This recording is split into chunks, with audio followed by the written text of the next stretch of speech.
जागेचा जागेचा जो थोडा बहुत आहे तो आम्ही सगळा आज बसून संपू. बरं, ते वारंवार मिटिंगा होत आहेत, तोडगा निघत नाहीये, का असं सेन्सिटिव्ह काही चालू आहे का? असते काय असते, शेवटी बघा प्रत्येक पक्षाला वाटतं की मला जास्तीत जास्त जागा मिळावी आणि त्याच्यामुळे काही ठिकाणी त्यांची मागणी आहे, काही ठिकाणी आमची मागणी आहे.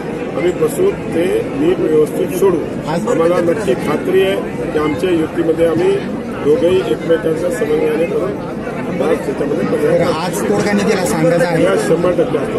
बरं, सर्वात महत्त्वाचं म्हणजे जे काही नगरसेवक निवडताना किंवा त्यांना उमेदवारी देताना एक आव्हान निर्माण झालंय की ना, हजारो फॉर्म, 100 जागा आणि त्यासोबतच जागा वाटप हे डोकेदुखी किती वाढणार आहे? असं आहे, एक लक्षात ठेवा, भारतीय जनता पार्टीमध्ये एक सर्वे करायची सिस्टम आहे. त्या सर्वेला आम्ही सगळ्या ठेवलं आहे आणि सर्वेमध्ये ज्यांची नावं असेल त्यांना एकदा मेरिटमध्ये बसून त्यांच्याशी चर्चा करून जर खूप कॉम्पिटिशन झाली तर उमेदवारांमध्ये पण आम्ही चर्चा करून नक्कीच उमेदवारी फायनल करू. आम्हाला वाटत नाही की अशा काही प्रॉब्लेम नाही, कारण भारतीय जनता पार्टी बघा तिकीट मागण्याचा प्रत्येकाला हक्क आहे. त्याच्यामुळे त्यांनी तिकीट मागल्यामुळे पण नक्की जो ज्याचे काम आहे चांगलं, जो तिकडे लोकांमध्ये जनतेमध्ये त्यांना नक्की.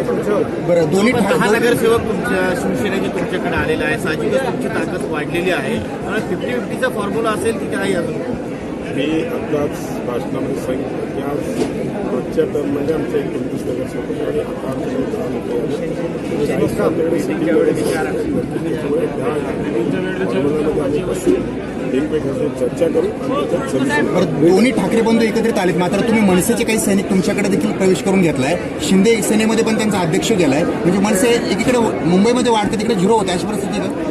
मनसेच्या लोकांना जे उद्धव ठाकरेंबरोबर युती केली ते त्यांना पटलं नाही आणि उद्धव ठाकरे ज्यांचा प्रवेश करून घेतला, जो पाकिस्तान जिंदाबाद म्हणणाऱ्या रशीद मामू ज्याने वंदे मातरमला विरोध केला, अशा व्यक्तीचा प्रवेश आज उबाटामध्ये झाला आणि त्याच्यामुळे नक्कीच मनसेच्या कार्यकर्ते असो किंवा उबाटाचे कार्यकर्ते असो यांच्यामध्ये एक निराशा आहे की आपण आजपर्यंत हिंदुत्वासाठी लढत आलो आणि आज हिंदुत्वाला विरोध करणाऱ्या लोकांमध्ये प्रवेश. प्रकाश महाजन असा आरोप केलेला आहे की ज्यांनी दंगल केली होती, दंगलीमध्ये ज्यांचा सहभाग होता असे रशीद मामूंना यांनी केलेला आहे, असा आरोप होतो.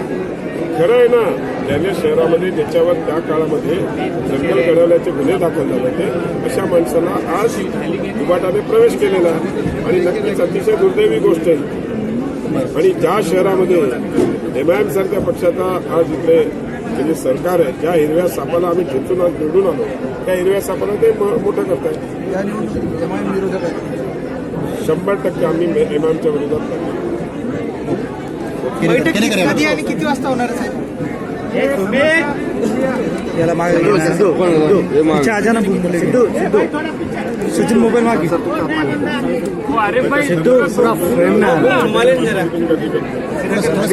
साहेब काय सांगायला आता?